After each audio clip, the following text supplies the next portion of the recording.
সংসার আর সমাজের চোখে হয়তো তিনি পাগল, কিন্তু মাতৃত্বের চোখে তিনি কেবলই এক মা। নিজের সন্তানকে আগলে রাখতে সিসিটিভিতে ধরা পড়ল এক অবিশ্বাস্য দৃশ্য। রাস্তার ধারে অসহায়ভাবে শুয়ে আছেন এই মা।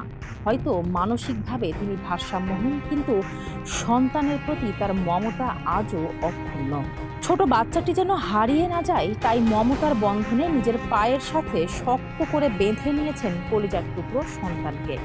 মায়ের এই নিঃস্বার্থ ভালোবাসার কোনো স্থান কাল পাত্র নেই। প্রতিকূল পরিবেশেও তিনি তার সন্তানের পরম আশ্রয়। মানবিক এই দৃশ্যটি যেন আমাদের আবারও মনে করিয়ে দিল, মা সব সময়ই মা। যাই বলুক সমাজ, মাই তো মা। ফারজানা হাসিন, মানবকণ্ঠ।